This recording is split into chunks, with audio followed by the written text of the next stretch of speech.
Muy bien, sean bienvenidos una vez más a Antorchas Vivas. Estamos continuando con nuestra serie de Génesis, de la creación al diluvio.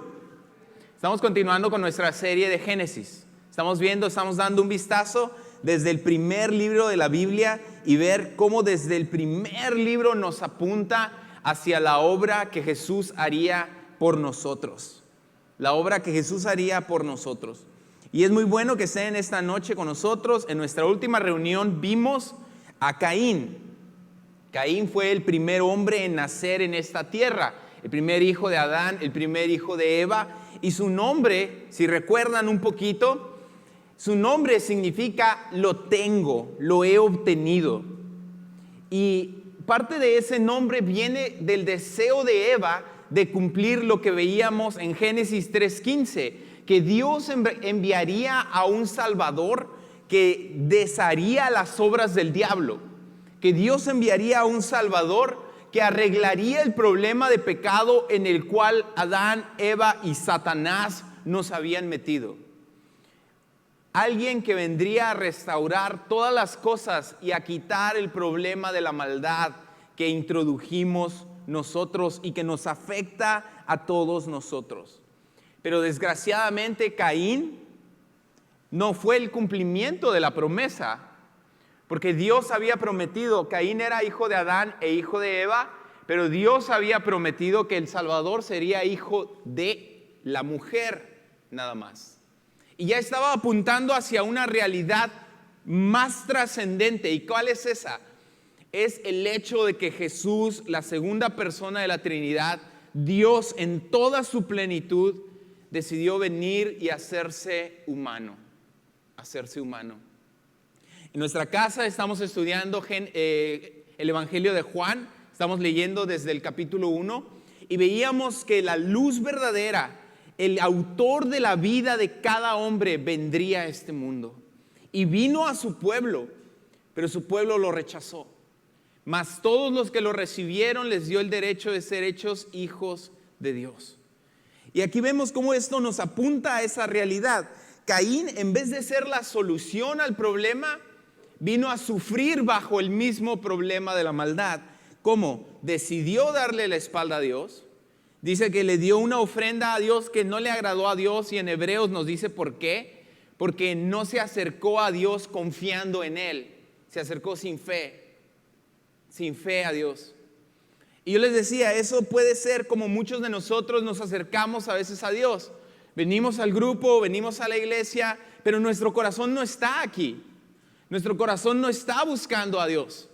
Nuestro corazón está allá afuera, nuestro corazón está con nuestros amigos, nuestro corazón está en otro lugar. A lo mejor venimos porque nuestros papás nos obligan y nos presentamos como Caín sin confiar en Dios. Y cuando vemos que Dios le da gracia y misericordia a otra persona y a nosotros no, decimos, pues hicimos las mismas cosas, sí, pero la diferencia es que tú no confiaste en Dios, el otro confió en Dios. O tú puedes decidir presentar la ofrenda de Abel, que es acercarte a Dios confiando que Él existe, confiando que Él te escucha, confiando que Él está ahí para ti. Caín decidió darle la espalda a Dios y mató a su propio hermano. Y así comenzó la humanidad a caer en el abismo de la maldad. Con cada generación iban más abajo y abajo y abajo, más perversa, más malvada. Y yo les decía el episodio anterior, no necesitamos ir muy lejos para ver las consecuencias de la maldad en nuestra vida. No necesitamos ir muy lejos para darnos cuenta que la maldad es muy real. Es muy real. Hace algún tiempo, no sé si hace unos 2 años, se popularizó mucho una canción, ¿no?, de las feministas que decía, ¿cómo decía? ¿Cómo iba esa canción? La culpa no era mía, ni dónde estaba, ni cómo vestía. Y Glenda me preguntó, ¿tú qué opinas de esa canción? Y le digo, pues sí, es verdad. La culpa de un acto malvado es de quien hace el acto malvado, pero en un mundo perfecto podríamos andar en la calle a la hora que quisiéramos, vestidos como quisiéramos y sin correr ningún peligro. Pero no podemos vivir ignorando o haciendo como si la maldad no existiera. Jóvenes, la maldad es real, es real. La razón por la cual no podemos andar muy tarde en la noche en ciertos lugares del pueblo es porque la maldad es real. Si eres una mujer, una muchacha, una jovencita, la razón por la que tus padres no te quieren en ciertas situaciones es porque la maldad es real. Hay personas malvadas que van a hacer obras malvadas y no podemos ignorar eso. La maldad es tan real, podemos ver a nuestro alrededor y verla. La vemos en nuestro barrio, la vemos en nuestra nación, en nuestro pueblo, la vemos en nuestra nación. Asesinatos, abusos, violaciones, secuestros, mujeres desaparecidas, hombres secuestrados, jóvenes esclavizados en los vicios, en la violencia, odio por doquier. La maldad es real y está alrededor de todos nosotros y nos ha afectado, nos ha infectado a todos nosotros. Cada una de las personas en nuestro barrio está muerta, como nosotros estamos muertos espiritualmente. Somos muertos caminando. Somos personas que hemos muerto y estamos en un profundo estado de maldad. Y hacemos lo malo, nos rebelamos constantemente en contra de Dios. Cada día lo ofendemos, cada día hacemos cosas escondidas, cada día no cumplimos su voluntad. Estamos muertos. Pero por eso necesitamos desesperadamente al Salvador que Dios prometió desde Génesis 3. De hecho, en las camisas, en las últimas playeras que mandamos a hacer, dice Jesús Redentor prometido. Es Jesús quien vendría a redimirnos. La palabra redimirnos significa literalmente cuando pagas por una persona secuestrada para liberarla. También esa palabra tenía que ver como cuando comprabas un esclavo, pero lo comprabas al precio máximo para liberarlo. Y esa persona nunca más podía regresar al mercado de esclavos porque alguien había comprado su libertad completa. Y eso es lo que Cristo nos ofrece. Y es lo que Dios nos prometió. Tendríamos libertad completa del pecado, libertad completa de las consecuencias del pecado, salvación de la ira de Dios. Y aunque sigamos batallando en este cuerpo, tenemos la promesa de que un día Jesús, tal como Él se levantó de entre los muertos, Él nos dará vida a nosotros. Y adivina qué, todo con lo que batallamos en este cuerpo ya no estará ahí. Será perfeccionado, será quitado de en medio.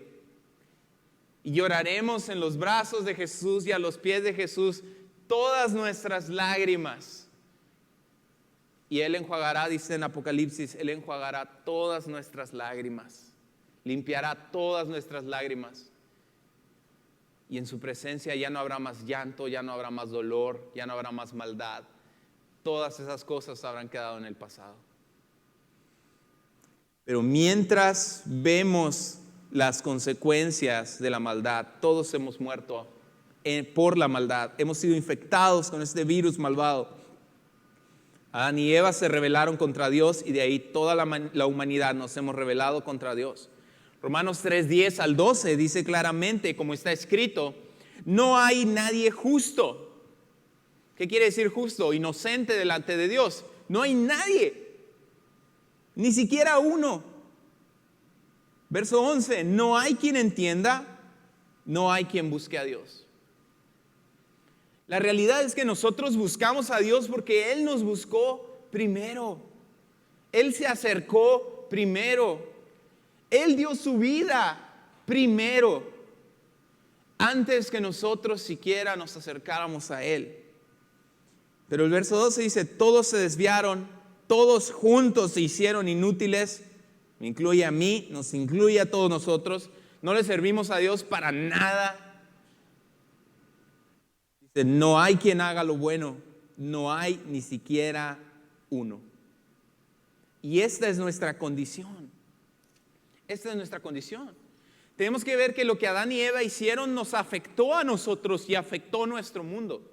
De la misma manera que el pecado de nuestros papás, sus errores, y hablo de nuestros padres terrenales, su abandono, sus malas decisiones, su pasividad, han afectado nuestras vidas.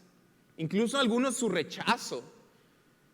No voy a actuar como si eso no sucediera. Hay personas, o habemos personas, que hemos sido rechazados por nuestros padres. Y eso nos ha afectado completamente nuestras vidas con cicatrices, con heridas, con rencores.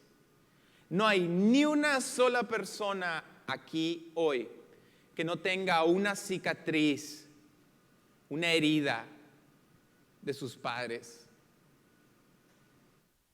De la misma manera que ellos nos afectaron a nosotros, de la misma manera, gracias al pecado de nuestros primeros padres, de Adán y Eva, nosotros quedamos afectados heredando esa misma naturaleza malvada. No hay mejor lugar para ver la naturaleza malvada que en los bebés o en los niños chiquitos. No les tienes que enseñar a pelear, no les tienes que enseñar a ser groseros, no les tienes que enseñar a robar, no les tienes que enseñar a hacer berrinches. Viene en automático. Mas sin embargo, les tienes que enseñar, instruir, les tienes que enseñar a compartir, les tienes que enseñar a perdonar, les tienes que enseñar mansedumbre o que se controlen, que no peleen. Les tienes que enseñar que hay cosas que no son de ellos y no se las pueden llevar, a no robar. Somos naturales para lo malo, pero tenemos que ser instruidos en lo bueno. Y todo esto es por causa del pecado que hemos heredado. Y les voy a decir algo, chicos. La situación en la que estamos solo va a ir empeorando. Solo va a ir de mal en peor. Y esto lo vamos a ver en este capítulo, en el capítulo 5 y un pedacito del 6. Va a ir empeorando y empeorando y empeorando. Así que si traen sus Biblias o su aplicación de la Biblia, pueden abrirlas en Génesis capítulo 5. Si no la traes, lo vamos a tener aquí en la pantalla. Pero antes de leerlo, de abrir la palabra de Dios, porque es su palabra, ora conmigo. Simplemente orar es platicar con Dios. Cierra tus ojos y sígueme con tu mente. Vamos a orar. Padre, en esta noche, Señor, tú eres soberano. Tú eres quien reina.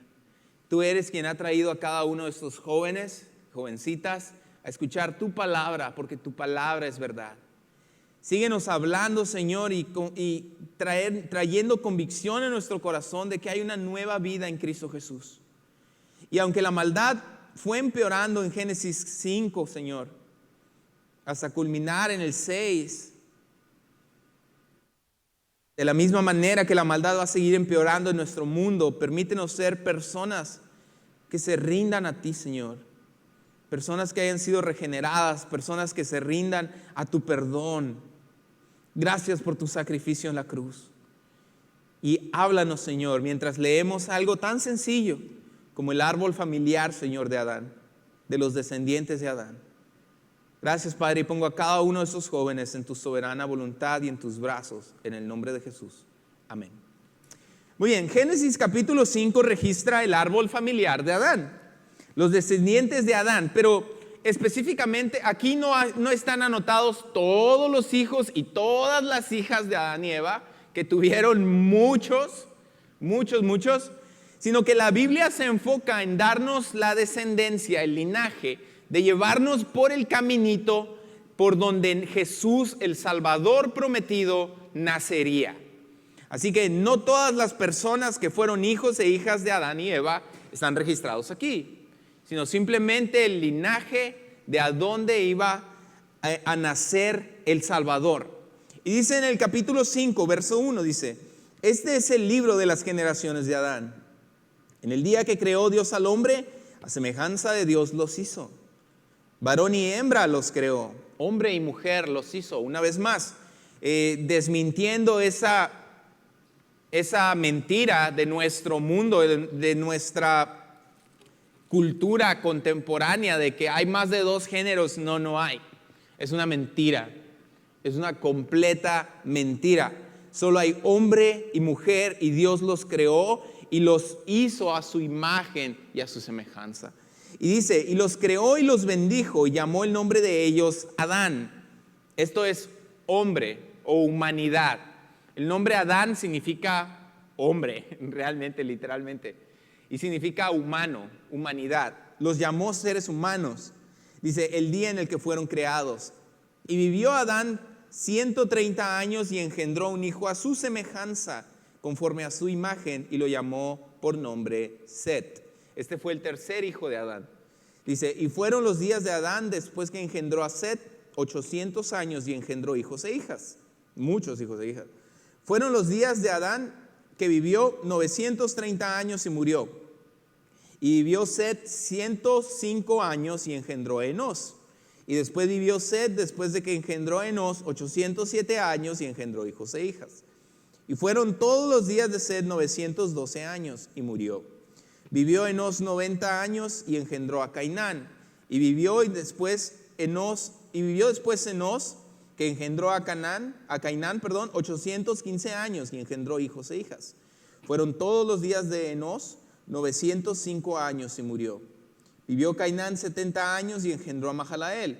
Y vivió Cainán después de que engendró a Mahalael 840 años y engendró hijos e hijas. Y así se va a ir yendo la genealogía. Tenemos a Cainán, después Mahalael, después a Jared, después tenemos a Enoc.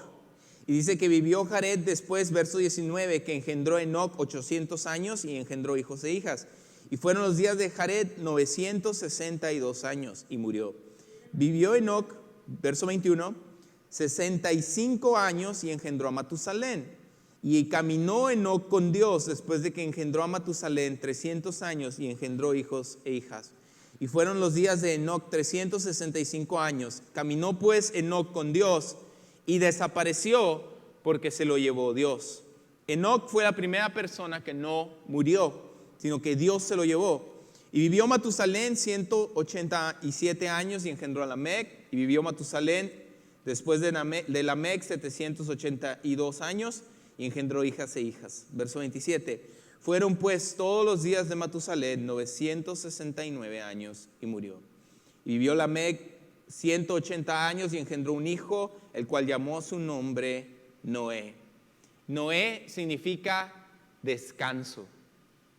Significa consuelo, diciendo: este nos aliviará de nuestras obras y del trabajo de nuestras manos, a causa de la tierra que Jehová maldijo.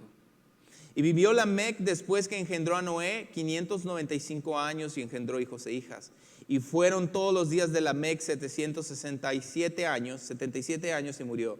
Siendo Noé de 500 años, engendró a Sem, a Cam y a Jafet. Y aquí vemos la genealogía de Adán, cómo empieza desde Adán hasta llegar a los hijos de Noé. Y en Noé es donde la Biblia hace una pausa, es donde la Biblia se va a detener un momento, porque dice que Noé, por profecía, Noé traería descanso a su generación. Y vamos a ver por qué, y aquí es donde entramos al capítulo 6. Aconteció que comenzaron a multiplicarse los hombres sobre la faz de la tierra y les nacieron hijas. Verso 2. Que viendo los hijos de Dios, y esta palabra hijos de Dios es un término antiguo que se daba para denominar, para llamar a los seres angelicales. Eran ángeles. Pero en sí, estos ángeles no eran ángeles que habían sido fieles a Dios, eran ángeles rebeldes, que Dios había desterrado, que habían caído, que habían sido engañados junto con Satanás. Y vamos a ver por qué vemos esto. Jesús nos explicó que los ángeles no se casan, ni se dan en casamiento. Ellos viven, son espíritus y ellos viven para servir a Dios. Ellos viven solamente para servir a Dios y cumplir su voluntad, la voluntad de Dios. Pero estos ángeles rebeldes dice que vieron sobre la faz de la tierra, viendo los hijos de Dios, estos son los ángeles, que las hijas de los hombres eran hermosas, tomaron para sí mujeres, escogiendo entre todas. Y dijo Jehová, no contenderá mi espíritu con el hombre para siempre. El hombre se había vuelto malvado y Dios había dicho, no estaré peleando con ellos para siempre, no estaré contristando mi espíritu para siempre, porque ciertamente el hombre es carne, mas serán sus días 120 años. Dios había determinado que desde ese momento en el que Él los vio con toda la maldad que se estaba multiplicando sobre la tierra, dijo, 120 años y serán destruidos. Esos serán todos sus días. Verso 4 dice, y había gigantes en la tierra en aquellos días. Y también después que se llegaron los hijos de Dios, estos son los ángeles, a las hijas de los hombres les engendraron hijos. Y estos fueron los valientes que desde la antigüedad fueron varones de renombre. Lo que acababa de pasar aquí era una perversión. Ángeles habían abandonado su naturaleza y se habían mezclado con las hijas de los hombres. Se habían mezclado con las mujeres humanas. Y habían traído al mundo seres que eran gigantes y malvados. El libro de Enoc, que no es un libro inspirado por Dios, pero el libro de Enoc da un poco más de historia sobre lo que había sucedido con estos ángeles. Y se multiplicó la maldad. Y dice, y estos fueron, y verso 5 dice, y vio Jehová que la maldad de los hombres era mucha en la tierra, y que todos los designios del pensamiento del corazón era de continuo solamente al mal. Todo lo que pasaba, todo lo que entraba en el corazón de los hombres, de las personas, era continuamente a la maldad. Jóvenes, estamos viviendo esos mismos tiempos. Estamos viviendo esos tiempos donde todo lo que las personas buscan, lo que las personas les llama la atención, lo que la televisión nos ponen, lo que la cultura promueve, es constantemente hacia lo malo, hacia lo malo.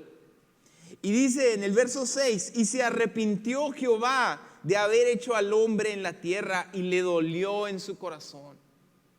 No quiere decir que Dios cambió de opinión. No quiere decir que Dios le sorprendió lo que estaba sucediendo. Pero quiere decir que Dios tenía un profundo dolor en su corazón por la maldad que había en la tierra. Verso 7, y dijo Jehová, borraré sobre la faz de la tierra a los hombres que he creado, desde el hombre hasta la bestia y hasta el reptil y las aves del cielo, pues me arrepiento de haberlos hecho. Veníamos a ver que con muy poco tiempo la humanidad existiendo, con menos de 1000 años existiendo la humanidad, se había corrompido completamente, a tal grado que Dios dijo, ya no más. Los borraré a todos, a todos. Y aquí vemos el justo juicio de Dios. Ahora, si Dios nos hubiera borrado a todos, esto hubiera glorificado a Dios y se hubiera ejecutado su perfecta justicia. A veces pensamos que solamente Dios es como Barney, ¿no? Todo es amor, o Jesús, o Dios es como un Dios hippie, no, amor y paz.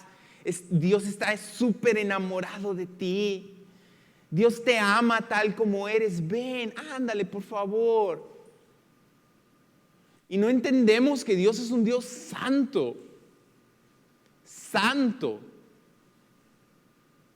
Que los ángeles cantan cada vez que lo ven y dicen Kadosh, Kadosh, Kadosh. Santo, santo, santo. 3 veces santo es Jehová de los ejércitos. Es el Dios todopoderoso. Su santidad está arraigada en su naturaleza, en su infinita pureza. Tanto así que Dios, como les digo, no es el Dios hippie que a veces la gente nos vende y nos engaña. Dios es un Dios que si se presentara tal como es, todos nosotros, ¿saben qué pasaría? Seríamos consumidos por su pureza, por su santidad. Les voy a decir algo, Dios es un Dios inalcanzable. Es inalcanzable. Por eso se predica el Evangelio. ¿Sabías? El Evangelio es lo único que puede acercarte a el Dios inalcanzable. El Evangelio es lo único que te puede limpiar para que puedas estar siquiera en su presencia. Por eso es tan importante. Aquí Dios estaba en todo su derecho de ejecutar su justicia sobre la tierra y borrarnos a todos. Pero la naturaleza de Dios no se deleita en el castigo. Dios no se deleita en la destrucción del malvado. Dice que le dolió en su corazón profundamente. De la misma manera que le duele profundamente hoy la maldad que vemos en nuestro mundo. De la misma manera que cuando tu papá o tu mamá te corrige o te castiga, le duele en su corazón porque no quisiera castigarte. Pero a veces es necesario. Y a veces nosotros mismos entendemos que es necesario. Es necesario. Pero Dios, siendo un Dios grande en su misericordia, buscó en toda la tierra a quién podría tenerle misericordia. ¿Quién lo estaba buscando? Y encontró a una sola persona. Encontró a Noé. Dice, y Noé halló gracia ante los ojos de Dios. ¿Qué hizo Noé para merecer esa gracia? Nada. Nada. Era alguien que amaba a Dios, y si Dios destruía a todos parejos, Dios es Dios. Dios es Dios y está en su derecho. Mas dice que Noé encontró gracia. ¿Qué es la gracia? Es esa bondad que no nos merecemos. Es misericordia. Es cuando nos acercamos ante el trono de Dios y nos arrodillamos y nos hincamos y le decimos, Dios, perdóname. Y en vez de recibir la destrucción que nos merecemos, Dios nos ve y nos dice, te perdono en Cristo Jesús. Si estás en Cristo Jesús, tienes acceso al Dios inalcanzable. Si no estás en Cristo Jesús, lo único que espera es la justa ira de Dios derramada sobre tu vida. Pero te digo algo, y con esto quiero terminar. Noé encontró la misericordia delante de Dios. Si tú vas y te rindes ante Él, vas a encontrar misericordia. Dios no se deleita en tu destrucción, pero su justicia exige tu destrucción. Por eso necesitamos un Salvador, cada uno de los que estamos aquí. Cada segundo que pasa, rompemos los mandamientos de Dios. Primer mandamiento, hay veces que nos dicen, no, has roto los 10 mandamientos, no robarás, no dirás mentiras, no desobedecerás a tus padres. En ese ya estamos fritos todos. Pero a veces no necesitamos ir más lejos que el primer mandamiento. Amarás al Señor tu Dios con toda tu mente, con toda tu alma, con todo tu corazón, con todas tus fuerzas. Amarás al Señor tu Dios perfectamente como Él se lo merece. Cada segundo que pasa rompemos ese mandamiento. Fallamos en amarlo como Él se lo merece. Y merecemos su ira. y merecemos su destrucción. Un predicador llamado Charles Spurgeon dijo: si yo muero y voy al infierno, sabré dentro de mi alma que eso es lo que me merezco y que Dios es glorificado. Pero Dios te amó tanto que en vez de tú recibir el castigo que te mereces, Él puso su propia vida. Dice que Dios derramó su propia sangre en nuestro lugar. Y Jesús vino y fue crucificado bajo Poncio Pilato. Murió una muerte horrible, horrible. Una de las peores torturas que hay, la crucifixión. Y aparte de eso, recibió toda la ira de Dios que estaba preparada y lista sobre ti, fue derramada sobre Él. Y Él satisfació, Él apagó toda la ira de Dios, todo tu castigo, Él lo recibió. Y Él fue tu sustituto. Y murió y fue sepultado. Murió y fue sepultado. Y al tercer día resucitó. Salió de la tumba declarando, reafirmando lo que Él ya nos había dicho desde el principio, que Él era Dios. Y que tu deuda, lo que tú le debes a Dios, había sido pagado por completo. Y ahora te daba una oportunidad. Se había abierto la puerta. Jesús es la puerta. Se había abierto la puerta donde ahora nosotros podemos entrar y tener paz con Dios. Paz con Dios. Y Dios nos ofrece este cambio. Toda tu maldad, todo lo que tú te merecías, todo tu castigo, por toda su inocencia, por toda su sangre derramada sobre ti.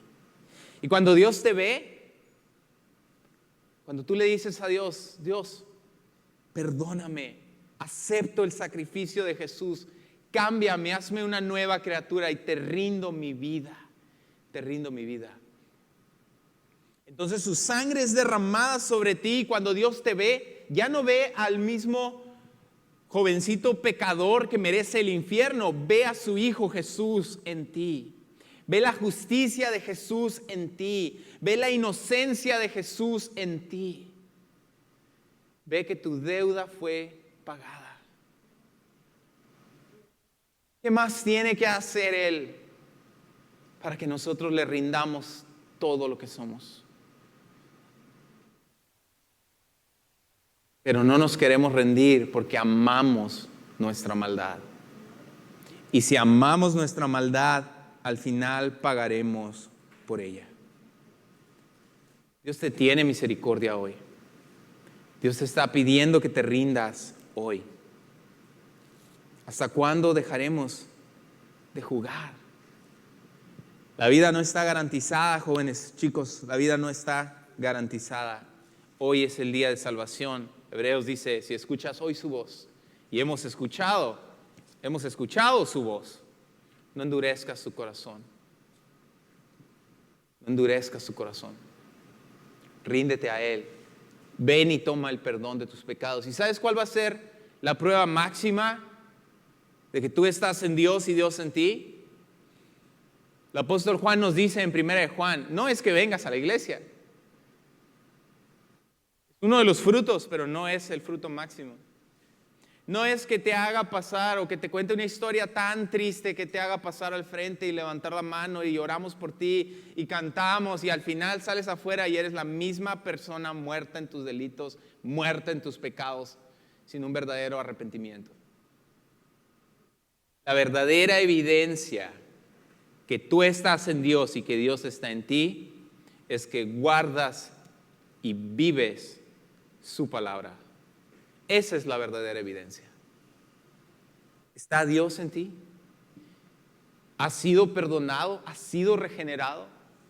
Y si no, ¿qué esperas? Vamos a terminar en oración. Hoy está presente la oportunidad delante de ti. Vamos a terminar en oración. Vamos a Cierra tus ojos, levanta tu rostro. Y al final me gustaría, le voy a pedir a Gilberto, al final Gilberto, si puedes, apagas todas las luces y vamos a terminar adorando a Dios con la canción del digno Dios. Con la canción de Calvario. Jesús murió en la cruz por nosotros. Tenemos que rendirle nuestras vidas. Cierra tus ojos ahí donde estás. Padre, gracias Señor por esta noche, gracias por este tiempo. Gracias por cada uno que en su soberana voluntad, que en tu soberana voluntad vino, Señor. Tú los trajiste a este lugar para que escucharan tu palabra. Te pido, Señor, que ellos puedan rendirse a ti en esta noche.